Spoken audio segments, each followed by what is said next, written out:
As far as I'm concerned, as long as that same respect and recognition is not shown toward every one of our people in this country, it doesn't exist for me.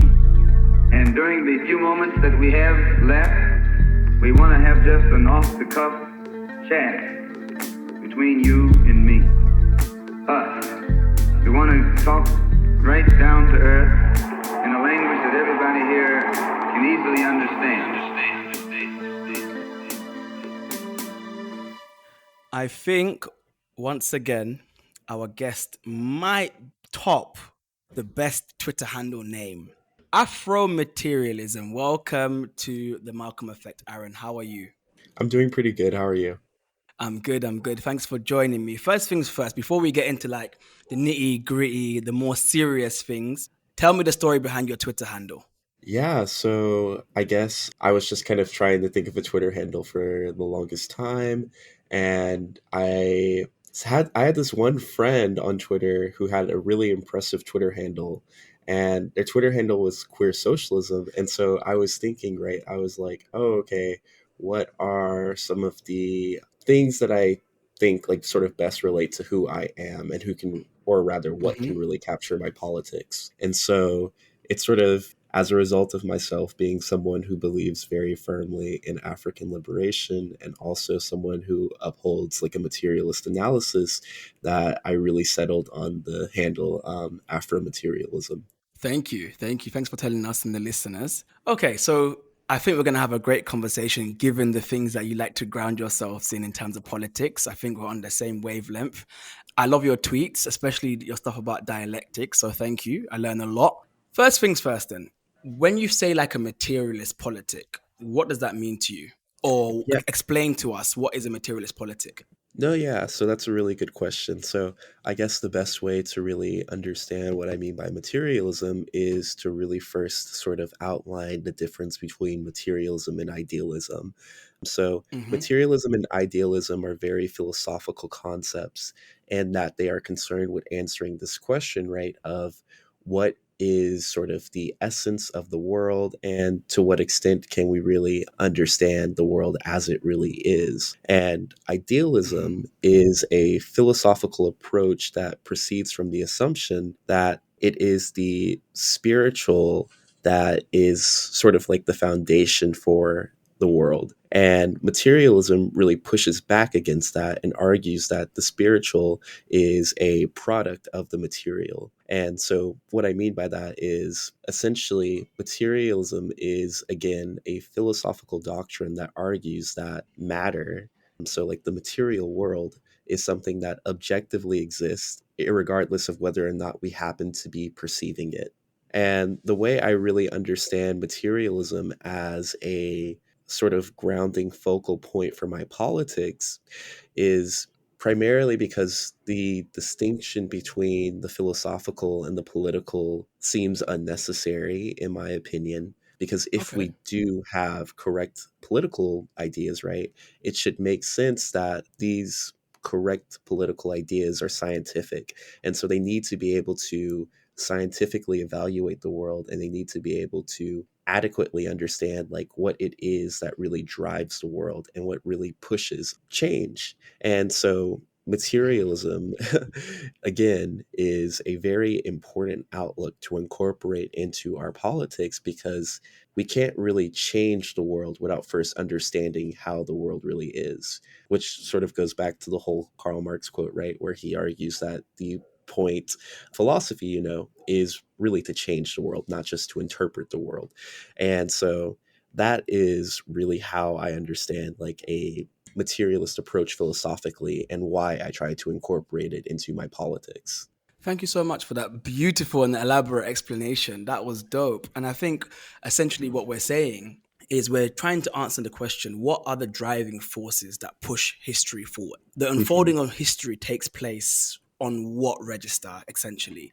And obviously, we're going to have those who believe it's to be spiritual realm, if you're from a religious background. And obviously, all hail King Marx for the tools of dialectical materialism, which teaches us that no, it is the material reality that is primary. However, there is a back and forth, there is a synergy, there is an influencing of both the material that produces what we call the ideological, which that then reinforces or influences once again the material. And I think it's important. And we're talking about Mhm. dialectics then. Yeah. So essentially, then, I mean, my next question again would be, if that's materialist politics, why have you adopted that when it comes to black liberation or thinking about black people or thinking about black people transnationally defined? Why is it important in your opinion? Yeah. So again, I would sort of go back to the idea that in order to change the world, we really need to make sure that we have a correct understanding of the world. And so, as a Black person, right, like I care very deeply about Black liberation. I care very deeply about African liberation. And when I look at the current state of the world, I'm sort of unable to really adequately understand things without first taking notice of the fact that the oppression and exploitation of Black people is sort of a feature of our contemporary society.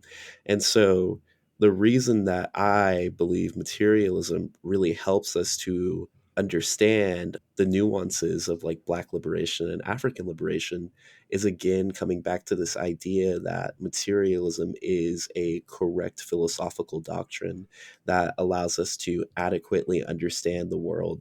And specifically, right, like when we take a materialist analysis and when we apply it to issues of anti Blackness and issues of neocolonialism and imperialism, we are able to really understand what the oppression and exploitation of Black people means. And Mm-hmm. hopefully, right, like through a materialist analysis, we should be able to correctly identify the features that enable the oppression and exploitation of Black people, both here in the United States, obviously, of course, and around the world, but also make sure that we can end it. And usually I like to remind people of this one quote by Mandela where he's talking about dialectical materialism and he explains, right, like through dialectical materialism, he sees this sort of searchlight that's really able to illuminate the dark night of racial oppression. And that's something that I also Mm-hmm. believe very, very firmly in. So then my question to you then, and I know people often ask me this question, and I know I also wrestled with it as well, so I'd love to get your thoughts. Are you of the opinion or do you believe that once we merely shift the material conditions or correct them in a way by reorganizing and restructuring production, that racism would go away and there'll be no more No, anti-blackness? no, absolutely not. And I think we should probably revisit your point about dialectics, right? Because we have to make sure that we're, not just committing ourselves to a materialist analysis. We really need to make sure that we're incorporating a dialectical method in our materialism. And by that, I just mean like a way of thinking that really recognizes that all things are sort of interconnected with one another and that there are these Mm-hmm.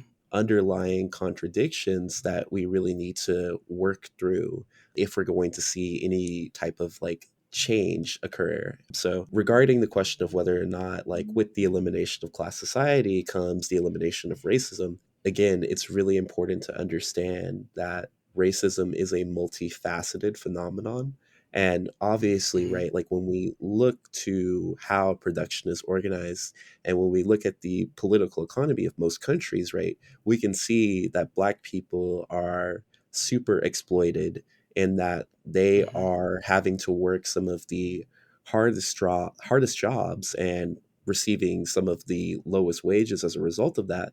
But there's also a sort of superstructural component to Black oppression and racism. And obviously, right, like Yes. as materialists, we understand that the spiritual or the ideological is a reflection of the material, but that doesn't mean Mm-hmm. sort of only by changing the material do we change the ideological superstructure, because again, these things share a dialectical relationship with one another, wherein they are constantly reinforcing one another. And so, in the same way, right, that we have to strive to abolish Black oppression in a material sense, we also need to be Mm-hmm. aware of the sort of cultural struggle that will sort of Mm-hmm. entail a socialist revolution. And this isn't some entirely unfounded idea. Like Lenin was very clear when talking about the creation of a socialist society, that we aren't just stopping upon having reorganized production. The fight for socialism is also one that entails a restructuring of the superstructure of society. And that means changing Mm-hmm. culture and recognizing that when we're building a socialist society, there are going to be these ideological remnants of from the capitalist society that preceded it that we're going to have to work to All abolish, hail and the that's going to Cultural be a struggle.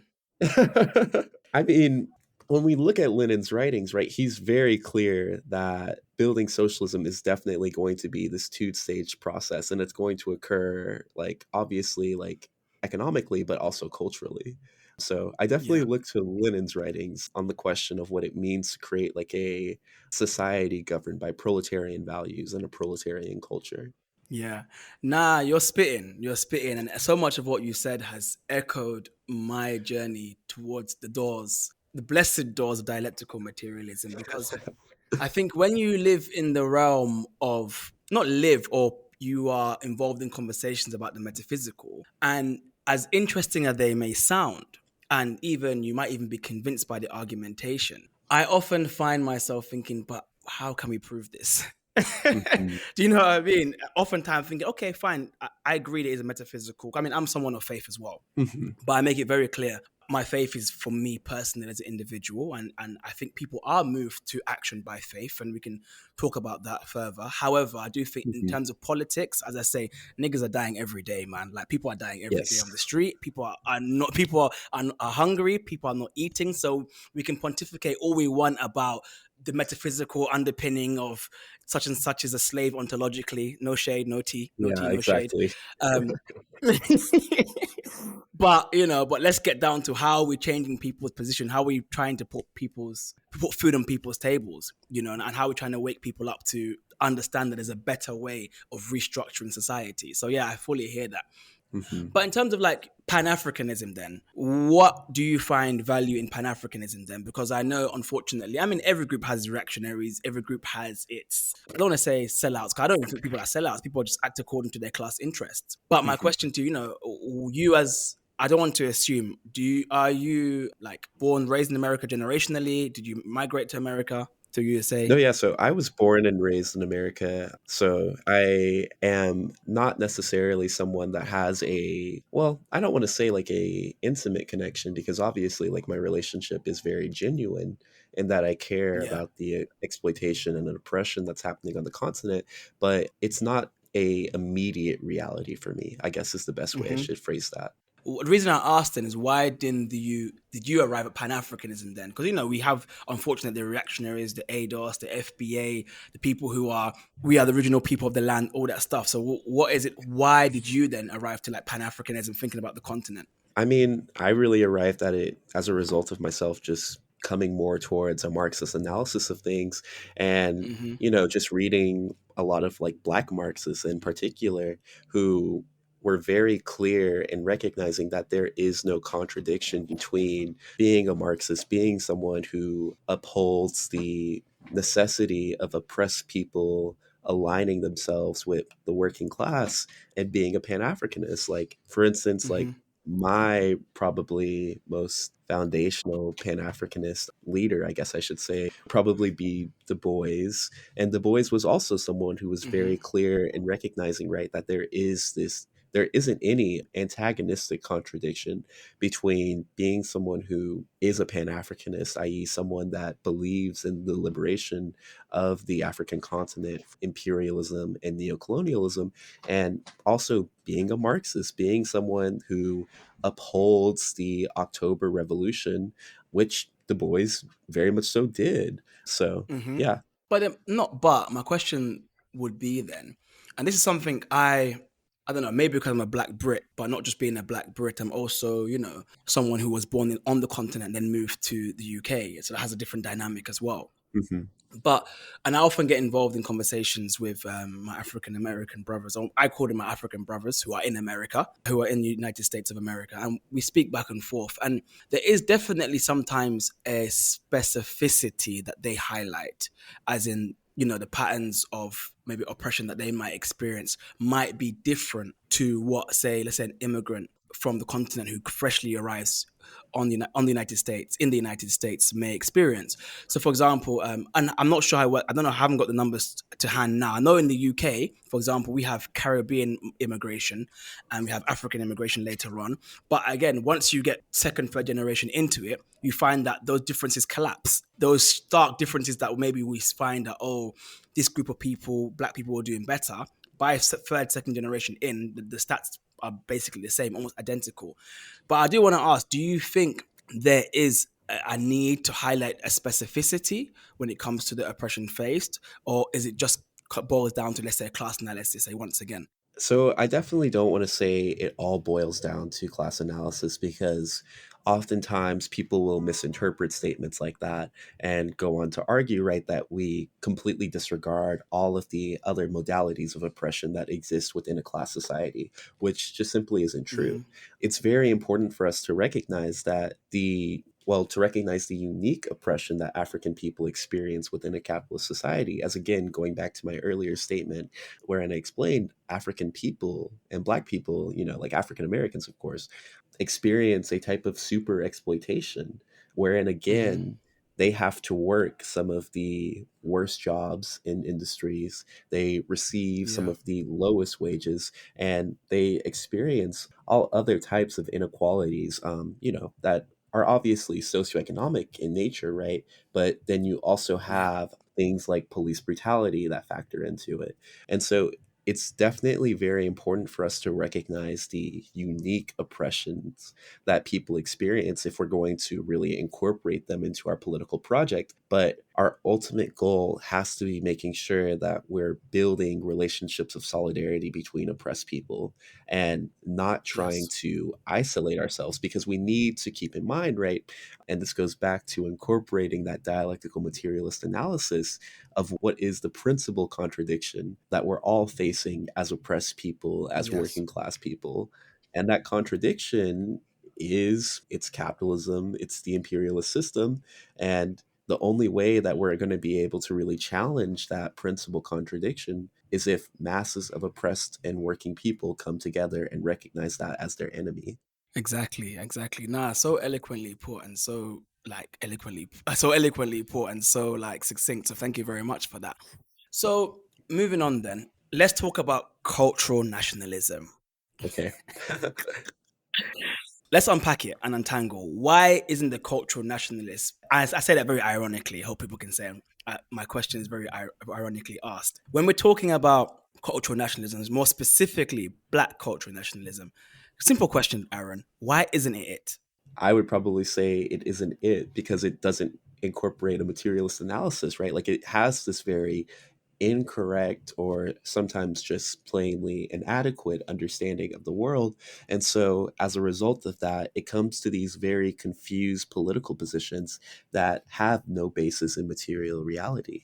For instance, most notably, right, in the fact that a lot of these cultural nationalists don't really concern themselves with the question of class.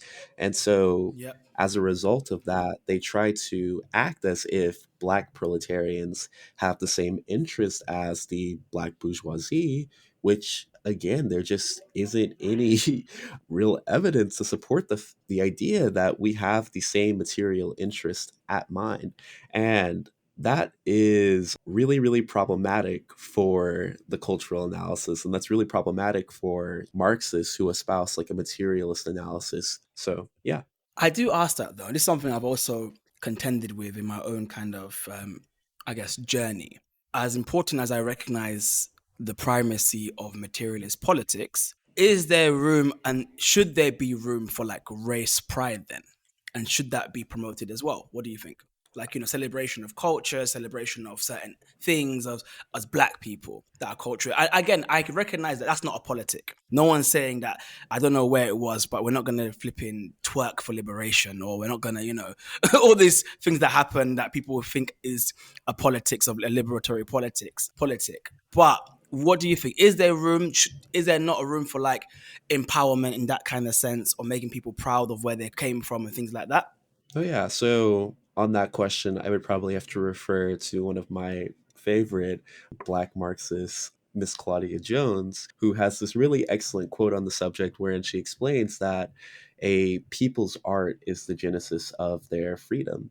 And so I think that there definitely needs to be room for celebration of culture, for the incorporation of art in our movement, because as we all understand class to be the principal contradiction at hand, we have to understand that everything can't be struggle, struggle, struggle all the time. That's not how we build a mass Hmm. movement. That's not how we make people feel included in the movements that we're trying to build.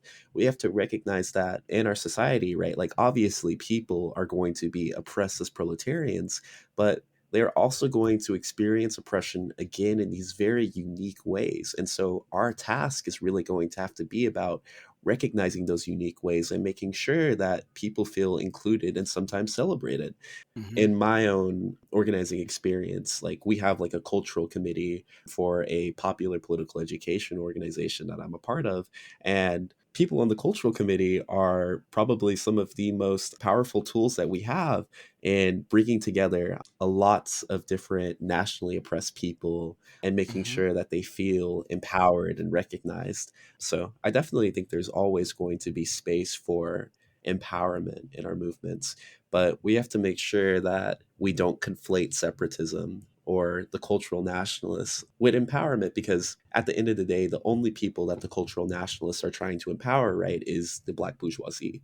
They're not trying to empower working class black people, which again is kind of Absolutely. our goal as black Marxists. Absolutely. So the knowing that the primary antagonism is one of class antagonisms, even amongst black people. Just a personal question: how do you feel then when you see acts of like racism experienced by the black bourgeoisie? I mean, personally, I really don't care, because the way in which they do it, I mean, it sounds very crude, but the way in which the black bourgeoisie experiences racism is in no way on the same level as sort of what is experienced by black proletarians. And so whenever someone seriously asks me that question, I kind of get a little insulted, because, it's not necessarily, in my opinion, a form of racial oppression for some member of some board to make some racially insensitive comment towards some black CEO. Like, I honestly, I could not care about that at all. But what I do care about, right, is the fact that the police in this country, who function as an arm of the bourgeois state, have the ability to kill and lynch working class black people with virtually no consequence. And so I think Yeah, we really do need to make sure that we're understanding that class antagonism is primary, because that really helps us to understand the different oppressions that are experienced by black proletarians and the black bourgeoisie, because they're just not on the same level. absolutely. We're speaking about culture and cultural nationalism. I'm gonna speak about your tweet today on, and I think it was referring to Cedric Robinson. It was. I say think, but I know I'm just I'm just going to introduce topic like this. But okay, speaking on Cedric Robinson specifically, I know his work does speak about the revolutionary kind of inherent revolutionary nature of the African. Mhm. And I know, and we know online, we go back and forth on this topic all the time. Do you want to expand a bit more about what was the kind of impetus between posting that and your subsequent comments? No, yeah, of course. So again, as someone who considers themselves to be a materialist, I'm a little hostile towards ideologies that are ultimately idealist in nature. And I'm specifically a little hostile towards a lot of the arguments that are made by Cedric Robinson, particularly in his work, Black Marxism, The Making of the Black Radical Tradition, because throughout the book, Robinson engages in what I would call a type of epistemological idealism, in that he argues that the radicalism of Black people is rooted fundamentally in what he terms the Africanity of our consciousness. And Hmm. this is a little problematic to me as a materialist, because we are not engaging right with what are the material conditions that are sort of the response to, well, the results of black radicalism. we are substituting that materialism for a kind of idealism wherein we argue that is the innate consciousness of Black people that is the root of their radicalism, which is, again, just very incorrect, right? Enslaved Africans had a material interest in overthrowing the slave mode of production. Similarly, Hmm. Black proletarians in this country have a material interest in overthrowing the capitalist imperialist system. Our radicalism isn't the natural, or I should say, innate epistemological practice. Like, it's born out of these material processes, these material Hmm. instances of oppression that Robinson and other people within his particular school of thought don't ever really wrestle with. No, I hear that. I hear that, and I think for the most part, I agree. Actually, for the most part, I do agree. It's like I was thinking. I saw this chart, and it mentioned like on the right, it had, and it's not right wing, but just the right of this chart. It Mhm. had like those who have a pure metaphysical understanding of race. The middle was those who have it in between. The left was purely those who have a materialist analysis. So you can imagine they put Cedric on the right, they put someone like Cornel West in the middle, and they put someone like Adolf Reed in the left. Yeah. And I feel like as much as I have, I don't agree with everything Adolf Reed says, and I Mhm. think sometimes he is actually class reductionist, I think his voice is so important. I think he challenges us so much to be on point in our analysis of what's actually happening. And I think he does like really spray bullets at the neoliberals kind of cannibalization of race politics Mhm. and even the black bourgeoisie. Mhm. I think domestically he's on point, and I think, internationally we can have those conversations. Yeah, of course. I mean, So, I now, carry on. oh, I was just going to say I agree. Thank you. So, in the spirit of political education, recommend some authors and some books that you found really like instrumental in your journey.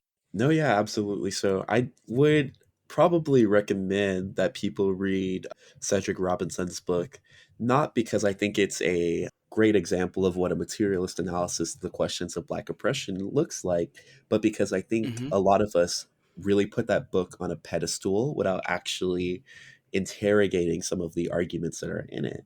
I think the best way for us to really critique the book and to really push past a lot of the arguments in it is by, again, sort of just interrogating it. So I would recommend people read Black Marxism by Cedric Robinson. And to Hmm. sort of accompany that book, I would also sort of have to recommend this book by Frank Chapman called, Amazing yeah, book. amazing book, Marxist Leninist Perspectives on Black Liberation and Socialism, which includes a little deconstruction of Robinson's arguments within sort of, I think in the introduction, yeah, isn't it? in the Or the first chapter it's in the introduction. introduction. And so I think those are two books that really accompany each other. And I would also just recommend people check out, again, like other Black Marxists, because we do have that long tradition of people who have left writings for us that are really important to look at. So people like Claudia Jones, people like Henry Winston, people like Harry Haywood, all of these people within this sort of like Black Marxist Leninist tradition are people that we really need to make sure that we're looking towards, because they were concerned with what it means to apply a materialist analysis to questions of racial oppression and questions of Black Mhm. liberation. Thank you so much, Aaron. This has been an amazing episode. I'm gonna have to get it so I got it on recording. You're gonna come back on again in the future. Of course, of course. Just let me know when. Okay, good. Thank you so much. I'm gonna put Aaron's socials in the comments on the description of the episode. Please like, comment, subscribe, hit him up. As you can tell, I've learned so much, and I hope you did too. This is Mamadou on the Malcolm Effect, and peace out.